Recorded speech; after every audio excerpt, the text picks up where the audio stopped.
Olá, seja bem-vindo a Andando com Gigantes, vidas que nos inspiram. Um tempo de recordação biográfica de um servo ou uma serva do Senhor que servem de exemplo para todos nós.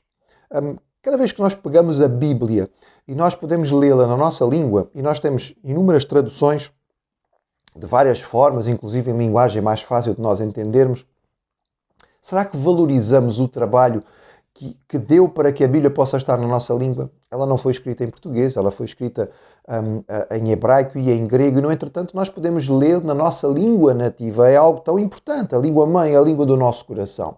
Pois é. O fundador da principal organização missionária atual, que faz o trabalho de tradução, a Associação Wycliffe de Tradução da Bíblia, foi um homem que ficou marcado na história do cristianismo e na história de missões. À altura do seu falecimento foi dito que ele deveria ter uma posição ao lado de William Carey, o pai das missões modernas, e Hudson Taylor, o grande desenvolvimento da contextualização. Estou a falar de William Cameron Townsend. Cameron Townsend nasceu em 1896 na Califórnia, numa família extremamente pobre, mas dentro de um contexto de crescimento na igreja evangélica, no caso a igreja presbiteriana, em que ele aprendeu a amar o Senhor Jesus desde muito cedo. E dentro do contexto de conseguir, então, através de uma escola religiosa, digamos, fazer a sua faculdade em Los Angeles e unir-se ao movimento estudantil. Este movimento voltado para a área missionária fez com que Townsend percebesse a necessidade que havia de alcançar o mundo para Cristo. E sendo desafiado a fazer parte de um movimento de missões com portores de Bíblia, portanto, que levavam, vendiam e ajudavam as pessoas nativas a conhecer a Bíblia, ele aceitou o desafio e com pouco mais de 20 anos ele seguiu então para a América Latina, especificamente para a Guatemala, para fazer este trabalho. Nesta altura houve uma pequena crise de fé. Era o início da Primeira Guerra Mundial e havia no coração dele a ideia, mas então eu devo servir a minha pátria ou não? E foi interessante porque o próprio capitão que fez o seu recrutamento, quando ele se apresentou, disse assim: meu filho, se tu estás envolvido nesta missão, segue na tua missão. Vais ser muito mais útil à humanidade levando a Bíblia a estas populações do que matando alemães na França. E então ele foi trabalhar ali na Guatemala. O início do trabalho podia ter algum impacto numa região do mundo como a Guatemala, em que pouca gente tinha acesso à Bíblia. Mas a verdade é que ele foi trabalhar no interior com a tribo Caxinguel, e entre esta tribo, cuja língua era ágrafa, ele enfrentou o choque que era as pessoas não saberem ler, não dominarem realmente a língua espanhola, que eram as Bíblias que ele vendia, era em castelhano, e o desafio que surgiu de um indígena, de um índio, quando perguntou a ele: se o teu Deus é assim tão sábio, tão esperto, tão inteligente, por que é que ele não aprendeu a minha língua?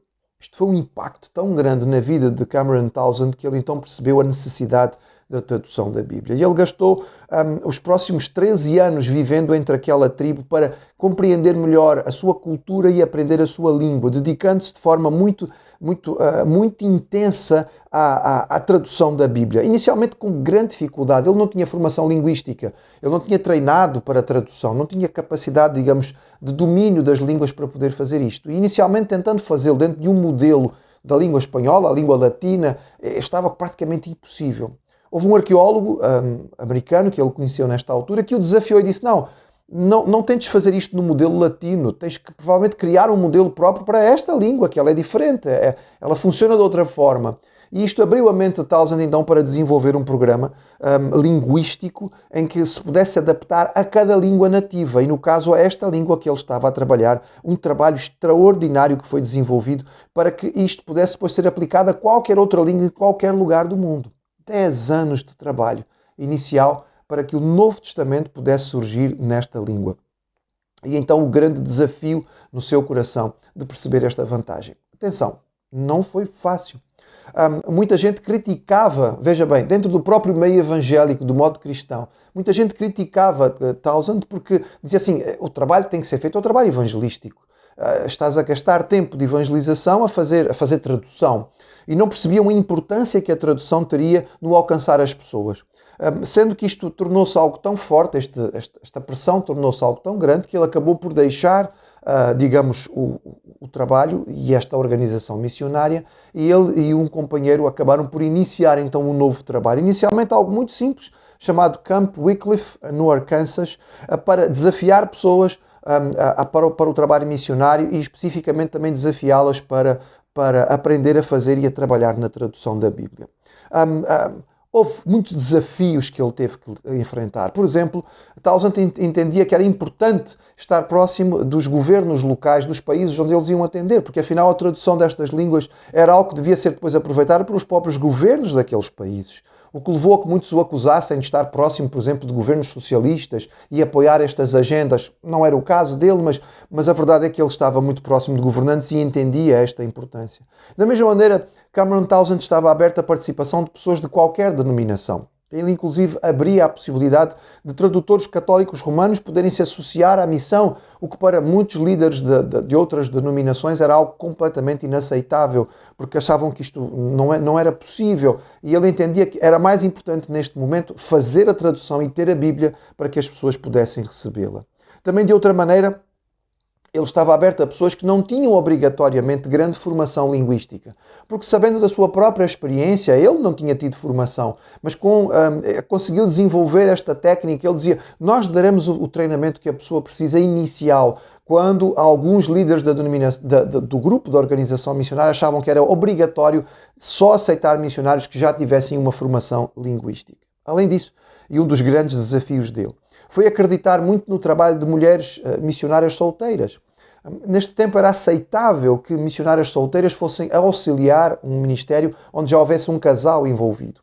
Mas ele entendia que podia-se enviar missionárias solteiras, sobretudo se elas fossem em dupla, para poderem se ajudar. E muita gente não concordava com isto e não aceitava isto.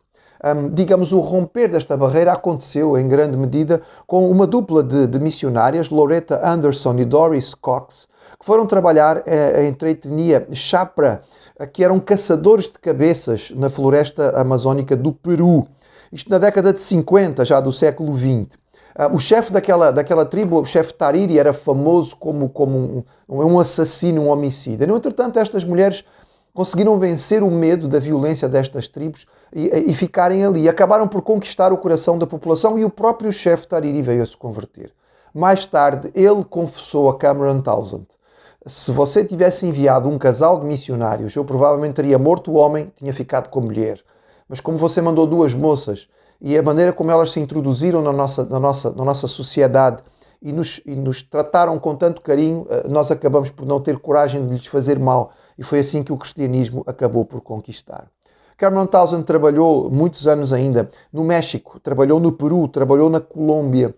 E ao fim de várias décadas de trabalho missionário, quando se esperava que ele pudesse estar a pedir o descanso, com 72 anos, ele aceitou o desafio de ir para a União Soviética, nesta altura ainda fechada, para poder alcançar as línguas do Cáucaso, porque percebeu que ali havia dezenas de línguas que não tinham sido traduzidas. Mais uma vez, muito criticado.